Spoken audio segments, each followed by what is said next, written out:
alien ship destroyed. I should reach the frontier in about 6 weeks. With a little luck, the network will pick me up. This is Ripley, last survivor of the Nostromo, signing off.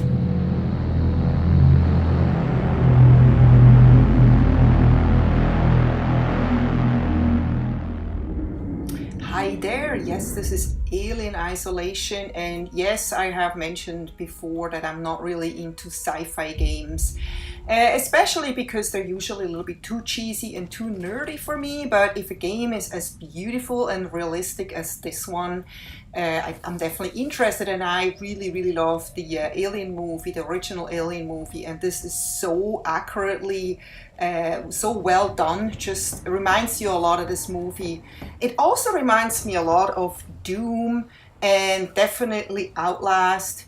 It has elements or feelings that you had in BioShock, from the beauty, the depth, the story. It's got elements from all those great games, and if you're a fan of any of those games, you're definitely gonna like this game. And even though this has been on my wish list, I was kind of skeptic because everyone says there's just really one enemy, which is the alien. I was like, well, this could become repetitive or boring, and it's not at all the case. This thing never gets boring. There is so much to do. There are air ducts that you can crawl through and hide in, but you never really feel kind of safe. You never just know. You don't know what's luring. And as you can see here, look at how beautiful this is. This is just how it is in space, besides that we don't have huge ships like this yet. But this is definitely something that you can imagine possible in the future. There is no people in weird costumes and stuff like that. And here you can see, this may remind you of Outlast. If you've played Outlast, you can hide in the lockers. Those are just a few of those places where you can hide.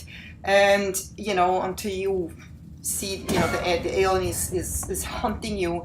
And by the way, there are other things that are hunting you. I'm not going to give anything away, but it's definitely not at all boring ever. And you can see here, the map is pretty awesome. You can see where there's pickups, safe spots, exits.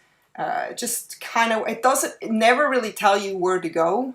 You just kind of have to figure it out. And I was actually kind of lost. And here you can see there's a legend. It kind of explains exactly what all those icons are, which I really appreciate. And some other games don't do that so well.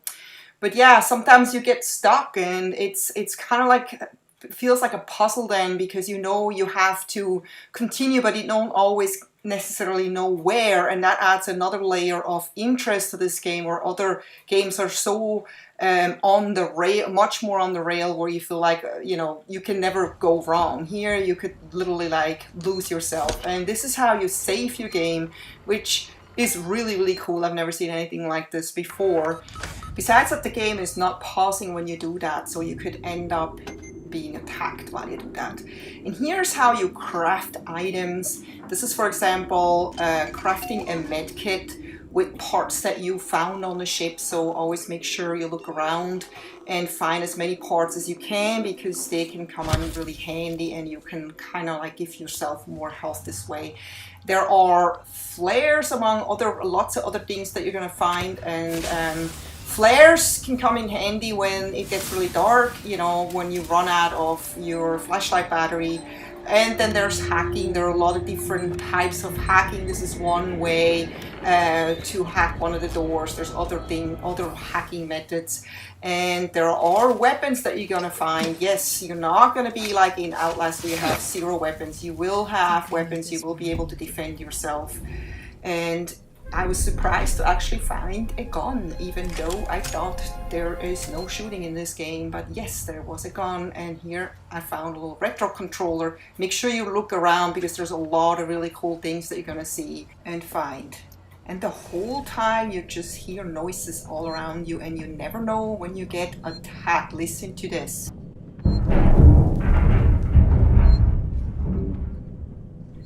Yeah, that's definitely creepy. And an alien can attack you from above and from all kinds of sides. You just never know when it's gonna happen. So the best way is to sneak around like I'm doing here. Just be very quiet, very still.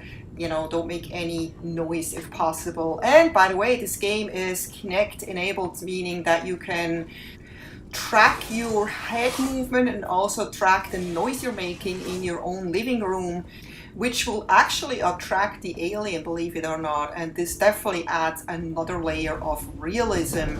I did not use that because my Kinect is behind me, but for those who are interested, that's an option. So I hope you enjoyed this little review, and I hope to see you next time. Take care. Bye bye.